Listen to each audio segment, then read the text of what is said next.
All right. FBI Director Christopher Wray, meanwhile, is warning once again about China and the cyber threat that exists around the Communist Party. The House Appropriations Committee hearing yesterday played out this way. Watch.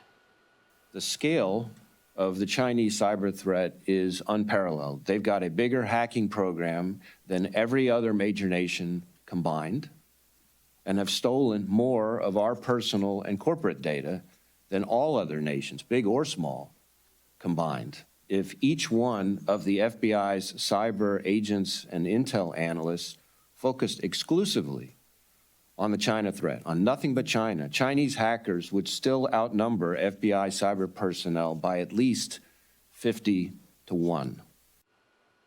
So what's Joe Biden doing about it? Meanwhile, there's this. Bridgewater Associates founder Ray Dalio, who, of course, has been an incredible supporter of China for years. He wrote this in a LinkedIn memo.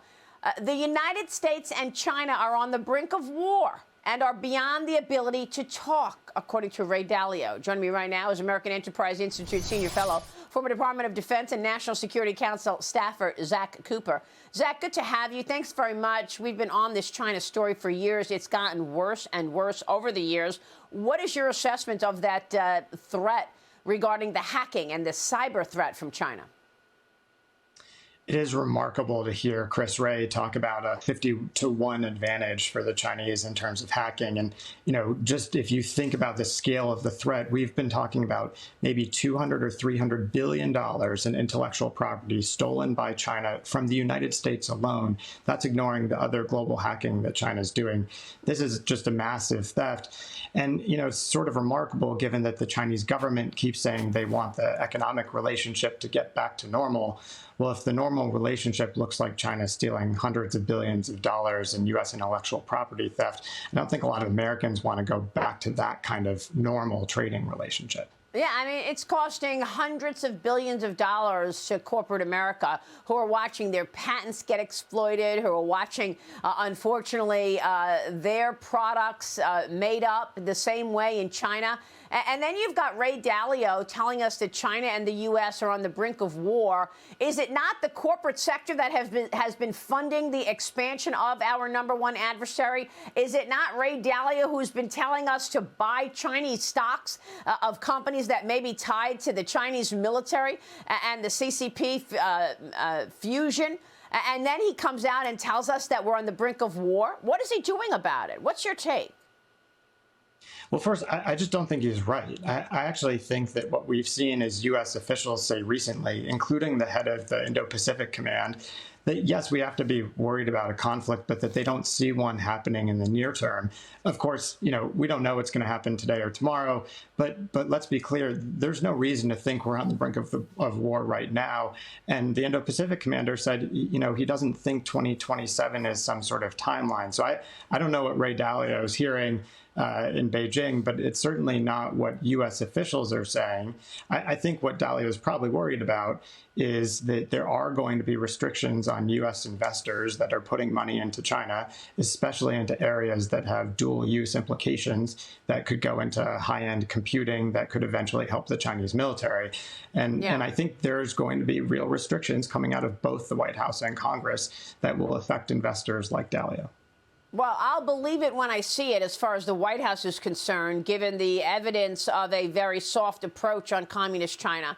And, with good reason that we're talking about the potential for war. Look what China has been doing. We've got a surveillance balloon that traversed America, half the country, and sent military secrets back in real time. We've got police stations across the country that are surveilling us. There's TikTok. There's the intellectual property theft that you're just talking about. Chinese authorities are ramping up the pressure on U.S. businesses now operating in China. There's this story. U.S. consulting firm Bain & Company confirmed yesterday that Chinese police showed up at their Shanghai office to question their employees. The Financial Times reported that they also took computers and phones from the Bain offices. I mean, this is not a Chinese company. I spoke with the Atlas Organization founder and the author of The Decisive Decade, Jonathan Ward, about this yesterday on this program. Here's what he said. Watch. of China's retaliation against American firms in the China market. I mean, I hate to say it, but if you're an American company and you're in China and you seek to grow in China, I mean, forget it. This is really not a good strategy. It's not going to work out. I think the companies that are planning on being in China in the long haul are going to be very disappointed with what actually happens in that market. The next phase is, I think shareholders now need to look at corporate exposure to China and understand the real risks. Zach, I mean, does corporate America get it? Look what just happened to Bain. Chinese officials showing up at their door, taking computers and phones, surveilling the company.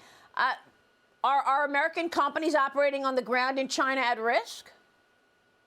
Of course they're at risk. And I agree with what Jonathan said. I think at the end of the day, if you're an American company and you have Chinese user data, which is basically true of almost all US companies that are selling into the Chinese market, then you are going to be potentially a target for the Communist Party. They're going to want to gather that user data and make sure that it doesn't get out of China. And the same thing is increasingly true over data that is indicative of what's going on in the Chinese economy more broadly.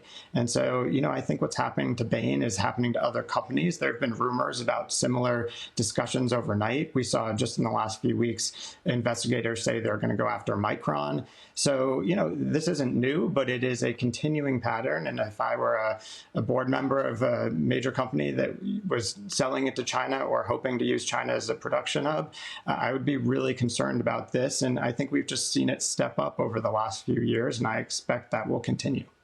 Yeah, I mean, here you have Ray Dalio telling everybody to double down and triple down buying Chinese companies. That, in effect, has funded the expansion of communist China, only to have him come back and say, oh, yeah, we're on the brink of war. It's just incredible.